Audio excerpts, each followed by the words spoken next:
우리는 오늘 역대하 11장을 함께 읽고 있습니다. 이 본문은 솔직히 말하면 성경을 읽다가 쉽게 지나치기 쉬운 본문이기도 하죠. 이름도 낯설고 또 역사적 상황도 복잡해 보입니다.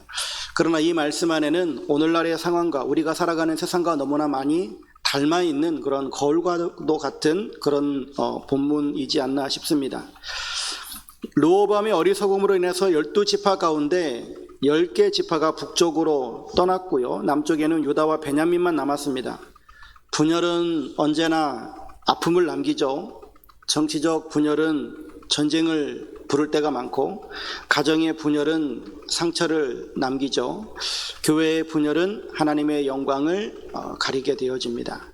우리 민족은 이 분열의 비극을 여전히 겪고 있는 나라이죠. 한국 전쟁 이후에 남과 북으로 갈라져 살아야 했습니다. 같은 말을 쓰고 같은 조상을 가진 한 민족이었지만 서로 총을 겨누어야만 했죠. 이스라엘의 분열도 이와 같은데 형제들이 갈라지게 되어졌습니다. 같은 하나님을 섬기던 백성들이었지만 그들은 갈라지게 됩니다. 이렇게 나라가 쪼개져 분열된 후에 남유다의 왕이었던 르호보암이 첫 번째로 한 것이 바로 전쟁 준비였습니다. 르호보암은 18만 명의 용사들을 모아서 잃어버린 왕국을 되찾으려고 했습니다. 당연한 일이겠죠. 누가 자신의 왕국을 빼앗아 갔는데, 앞에 사진에도 보듯이 저 빨간색, 주황색 모든 나라가 다 자기 나라였는데 자기는 조그만 그 남유다만 가지고 10개 지파나 되는 많은 지파들이 다른 왕을 세워가지고 분열돼 버렸으니까 얼마나 억울합니까? 그러니 내 나라를 뺏어간 그 나라를 다시 회복하고자 하는 마음이 얼마나 컸겠어요. 그러나 그때 하나님의 말씀이 그를 가로막습니다. 이미 모든 것을 준비했는데 전쟁 직전에 하나님께서는 선지자를 보내셔서 포기하라 라고 말씀하시는 것이죠. 이것은 그의 자존심에도 큰 상처를 남기고 그의 왕국에게도 그리고 모든 계획에도 반대되는 일일 거예요. 그러나 그는 자신의 18만 명을 물리치고 하나님 앞에 무릎을 꿇습니다. 이것은 개인적인 차원에서 보면 개인의 순종이라고 볼 수도 있지만, 그러나 그것을 넘어서서 유다 백성 전체에게 있어서 나라의 운명을 바꾸는 결정적인 계기가 되어지기도 합니다. 그는 이제 자신의 왕이라고 하는 자리를 내려놓고 하나님의 백성이 되어져서 하나님의 뜻에 순종하고자 하는 그러한 삶을 살아가는 것이죠. 이처럼 하나님의 백성으로 산다라고 하는 것, 오늘날 우리가 그리스도인으로 산다라고 하는 것, 이것이 바로 우리의 힘과 능력을 내려놓고 오직 하나님의 말씀만을 의지하며 살아가는 그 삶의 자리에서 시작이 되어지는 것을 보게 되어지는데, 오늘 우리는 이 르호보암의 순종을 통해서 진정한 그리스도인의 길이란 어떠한 길일까라고 하는 부분을 생각을 해보려고 합니다. 세 가지로 좀 나누려고 하는데요. 첫 번째는 분열의 현실 앞에서입니다. 역대하 11장 1, 4절까지 보면은 르호보암의 첫 번째 선택을 보여주고 있죠. 르호보암 왕은 나라가 분열된 것에 대해서 분노, 복수심, 그리고 빼앗긴 영토를 되찾고자 하는 열망이 그를 충동질했을 거예요. 그는 자신의 힘으로 문제를 해결하려고 했던 거죠. 그래서 눈에 보이는 군사력을 딱 모아보니 18만 명이나 됐습니다. 저쪽 북이스라엘은 북이스라엘이라고 하는 나라가 세워졌고 여로보암이라고 하는 왕이 세워졌지만 이제 막 만들어진 나라잖아요. 그리고 진짜 여로보암이 그들의 왕으로 아직까지 그들이 그렇게 막 섬기려고 하는 마음이 있을지도 모르는 그런 불확실성에 있단 말이죠. 그리고 자기네는 이미 정예군 18만 명이나 있으니까 이 군사력에 대한 우위를 점하고 있다. 그리고 이 군사력 우위라고 하는 것이 바로 그에게는 나라를 되찾을 수 있는 확신을 가져다주는 어떤 근거가 되어졌을 겁니다. 그리고 그의 마음 가운데는 이런 군사적 우위에 있다라고 하는 확신이 그의 마음을 더 확고하게 했던 것이 이 나라는 다시 하나가 되어야 된다라고 하는 그런 마음, 그리고 내가 왕권을 지켜야 된다라고 하는 그런 마음이 자리하고 있었을 거예요. 하지만 그 순간 하나님께서는 예언자 스마야를 보내십니다. 그리고 이렇게 말씀하시죠. 4절인데요. 너희는 올라가지 말라. 너희 형제와 싸우지 말고 각기 집으로 돌아가라. 이 일이 내게로 말미암아 난 것이라. 이 이야기를 들었을 때 르호보암의 마음은 어떠했을까요? 참 이해하기 어려운 명령이지 않았을까 싶습니다. 분명히 전쟁을 하면 우리가 이길 것이고 다시 나라가 하나가 될 건데, 하나님께서 분명히 자기 할아버지 다윗에게 말씀하셨던 이 나라가 분열되는 것을 하나님께서는 원치 않으셨을 텐데, 그런데 이 나라를 다시금 합치고자 하는 자기의 이 노력을 하나님께서 인정해 주지 않는 것과 같은 그러한 마음이 들었을 거예요. 전쟁을 선포하고 군사들을 모집하고 하는 이런 모든 것들을 왕이 권위 있게 명령을 딱 했는데 싹 모아놓고 나서 그냥 집에 가 이렇게 말하면 자기 체면이 어떻게 되겠냐고요. 그럼에도 불구하고 놀랍게도 르호보암과 그의 군대 지휘관들은 4절 하반절에 보면 여호와의 말씀을 듣고 돌아가고 여로보암을 치러 가던 길에서 되돌아가고 맙니다. 이 짧은 4절 한 절 문장을 통해서 르호보암의 가장 위대한 순간을 발견하게 되어집니다. 그는 자신의 이성적 판단 혹은 어떤 감정적 동요, 그리고 군사적 힘이라고 하는 이런 모든 세상적 논리를 내려놓고 보이지 않는 하나님의 말씀에 절대적인 권위 앞에 순종하는 모습을 보이고 있다라고 하는 거죠. 우리는 이제 성경을 읽는 독자의 입장에서 이 글을 읽으면서 르호보암의 일을 바라보면서 그래, 하나님 말씀에 순종해야지 라고 하는 마음으로 성경을 읽고, 그래, 나도 이런 상황이 발생한다면 하나님 말씀에 순종해야지 라고 하는 그런 결단을 가질 수 있을 겁니다. 마땅히 선택해야 될 바를 선택했다라고 생각하기 쉽죠. 그러나 여러분들 실제 우리의 삶 가운데 내가 계획하고 내가 모든 것들을 준비해 놨는데 하나님께서 멈추라 하시면 멈춰지기가 쉽던가요? 결코 쉽지 않잖아요. 그리고 우리가 기도하는 모든 기도의 제목들도 내가 모든 계획을 다 세워놓고 소위 내가 왁구를 다 짜놓고 하나님 여기가 도장만 찍으십시오. 그럼 내가 행하겠나이다. 우리의 기도는 항상 그런 기도잖아요. 하나님께서 거기에 대해서 멈추라라고 하실 때 우리는 과연 얼마만큼 순종하고 있느냐라고 하는 것이죠. 그런데 이 전쟁을 멈추라는 명령에 르호보암은 순종합니다.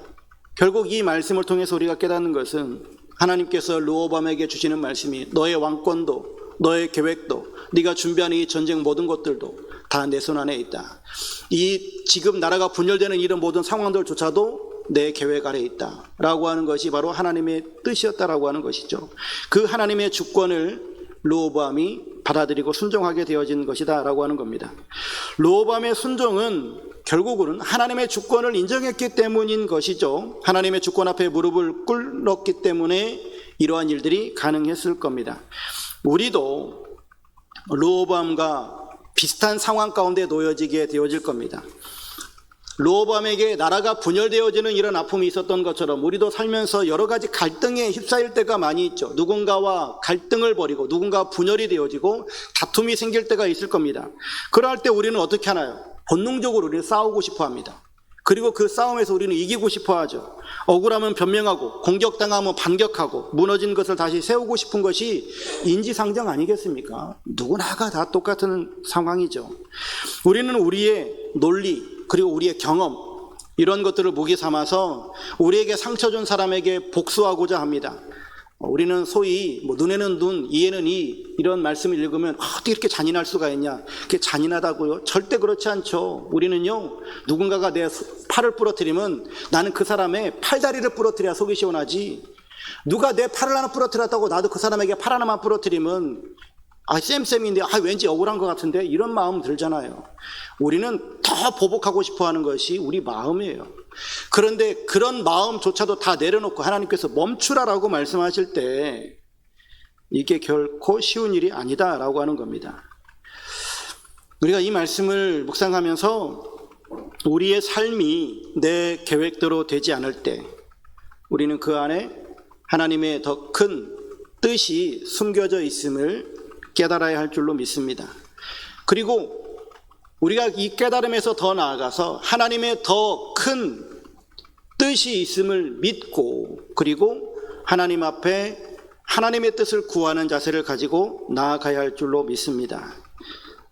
또 한편으로는 하나님께서 우리 안에 이러한 하나님의 뜻을 깨닫게 하실 때 내 마음 안에도 여전히 분노와 그리고 원망 그리고 내 욕심을 충족시키고자 하는 어떤 이러한 마음들이 있음을 발견하고 이 모든 것들을 하나님 앞에 내려놓아야 될 줄로 믿습니다. 우리는 그리스도인이 되었다라고 하지만 여전히 우리의 많은 삶의 영역 가운데 우리가 왕으로 행세하려고 하는 경향이 있습니다. 성경 말씀이 우리의 삶에 비춰질 때 이 말씀은 내게 맞지 않고 이 말씀은 우리 상황과 맞지 않고 하면서 그 말씀을 애써 무시하려고 하는 그런 경향들도 있을 수 있겠죠. 분명하게 우리가 좀 고민을 해봐야 됩니다. 르호보암이 나라를 하나로 다시금 합치고자 하는 그 마음, 그리고 전쟁을 선포했던 그 마음에는 무엇이 있었는가? 그것은 내게는 18만 명이나 되는 군사가 있다라고 하는 거예요. 이 힘의 우위가 그에게는 나라를 다시금 합치고자 하는 그 열망을 더욱더 확신으로 키워가죠. 동일하게요. 우리도 어떤 억울한 일을 당하고 누군가와 이런 갈등에 있을 때 내가 저 사람보다 힘이 약하다라고 하면은 소위 우리는 그냥 쭈그려 살아가려고 합니다. 그냥 어쩔 수 없다라고 생각하고 움츠립니다. 하지만 내가 분명히 힘의 우위에 있다. 내가 더 힘이 세다. 내가 가지고 있는 그런 모든 근거가 정당하다라고 생각하면 맞서 대항하려고 하죠. 그리고 그를 힘으로 찍어 누르려고 할 겁니다. 결국 우리가 생각해야 될 것은 뭐냐면 나에게 있는 18만 용사는 무엇인가 라고 하는 거예요.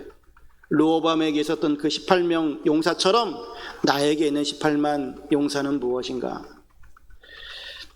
그러기에 우리는 우리의 자존심, 우리의 지식, 우리의 경험, 우리의 감정, 이런 모든 것들이 복합적으로 아우러져 있는 이러한 용사들을 하나님 말씀 앞에 굴복시킬 수 있는 믿음이 있어야 될 줄로 믿습니다.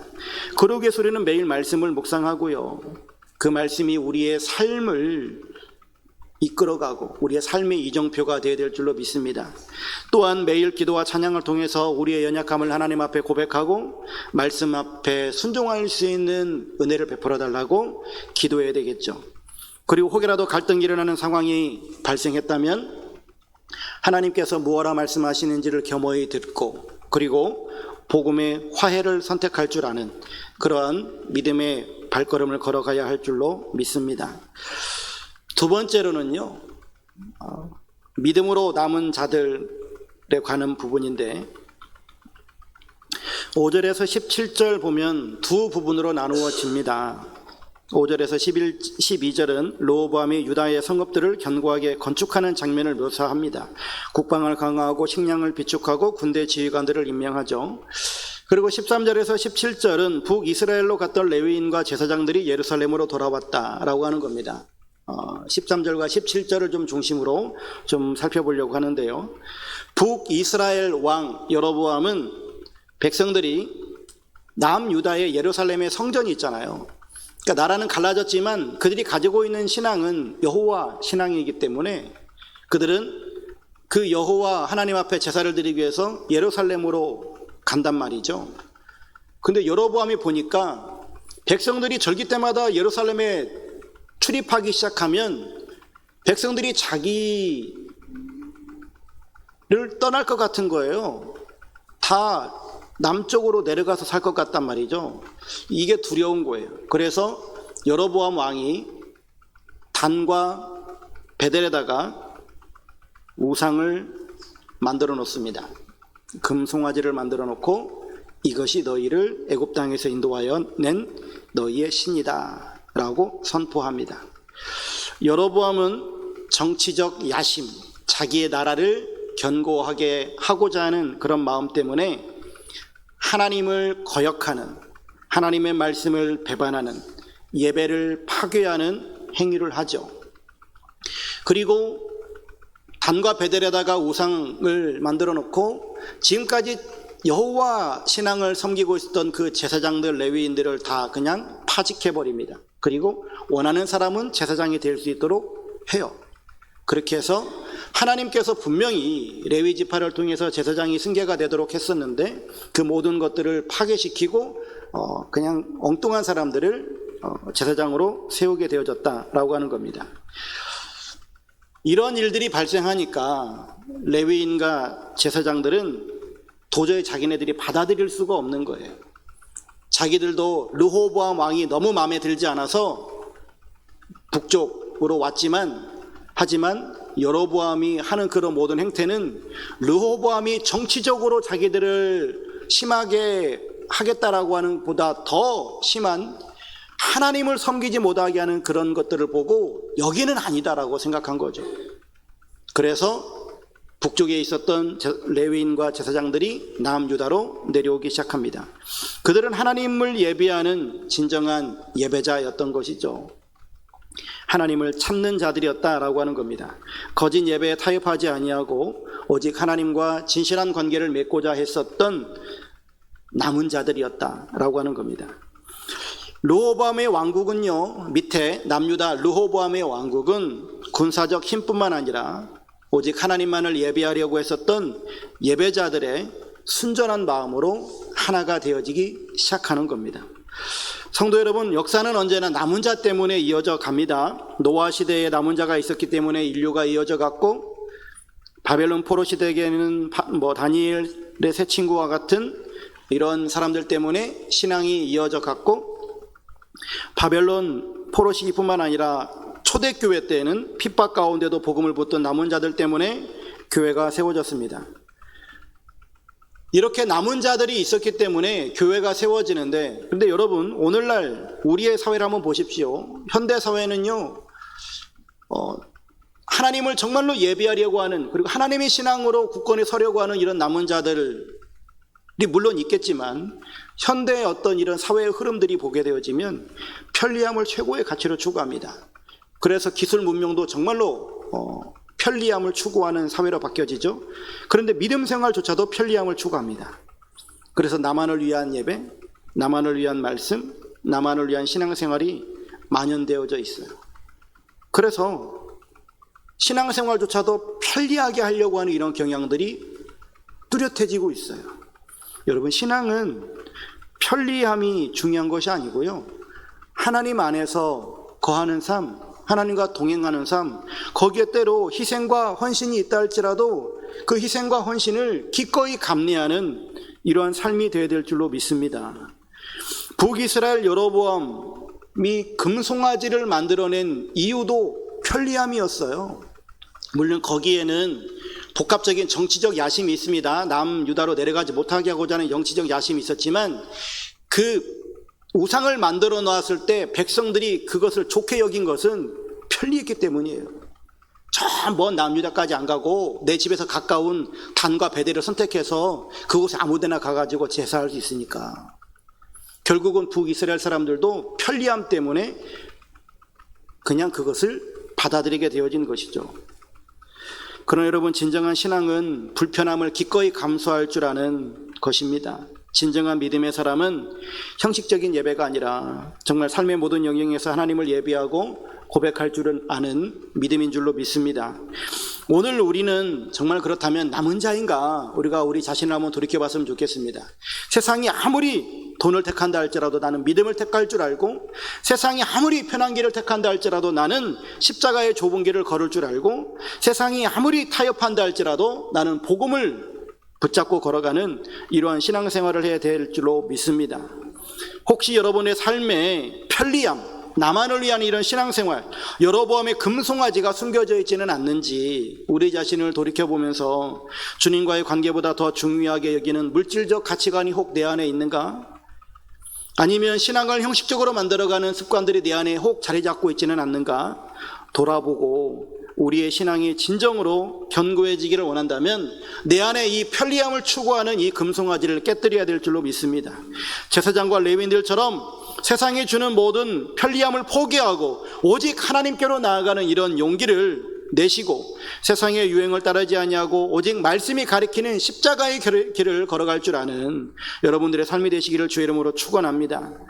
한 가지 더 교회적 관점에서 보게 되어지면 우리는 성장과 부흥이라고 하는 것을 목말라 합니다. 한국교회가 한때 고도 성장을 했었기 때문에 그러한 고도 성장을 지금도 여전히 꿈꾸죠. 그러나 지금 기독교는 계속해서 쇠퇴해 가고 있습니다. 통합 측 교세가 290만 정도, 290만인가? 아니 210만인가? 제가 지금 정확히 기억을 못 하겠네요. 한 15년 전인가로 지금 퇴보했다라고 그런 이야기를 해요. 이게 비단 우리 통합 측 교단만을 말하는 것은 아니고 전체적으로 한국 기독교가 계속해서 쪼그라들죠. 한때 한국 기독교가 1200만 명이다 했을 때가 있는데 그리고 2005년도에 했을 때 900 몇만 명 정도 될 거라고 그렇게 얘기했었고, 근데 거기엔 다 이단까지 포함된 숫자잖아요. 신천지도 나 기독교요, 하나님의 교회도 나 기독교요, 정명석도 아마 기독교라고 할지 안 할지 모르겠는데 하여튼 그런 실정이잖아요. 실제 기독교인이 몇 명이나 될지는 확실치 않으나 어쨌든 많이 줄어들고 있습니다. 근데 우리는 여전히 부흥을 꿈꾸죠. 여러분, 우리가 생각하는 부흥은 숫자의 성장일까요? 그리고 이런 건물의 확장일까요? 우리 교회는 3년 전 개척했을 때를 보면은 엄청나게 부흥했죠. 숫자도 이만큼이나 많아졌고 우리 또 건물도 생겼으니까 엄청난 부흥을 했잖아요. 그런데 이 외적인 모습이 진짜 부흥일까요? 성경이 말하는 부흥은 전혀 다른 거잖아요. 진정한 부흥은 눈에 보이지 않는 부분에서부터 시작하는 겁니다. 르호보암 왕국이 부흥했던 것은 군사력이 아닙니다. 르호보암 왕국이 한때 부흥했었던 이유는 바로 르호보암의 순종이 있으니까 하나님께서 예배자들을, 레위인과 제사장들을 유다 땅으로 보내주시는 거잖아요. 그래서 참된 예배가 더 살아나는 거잖아요.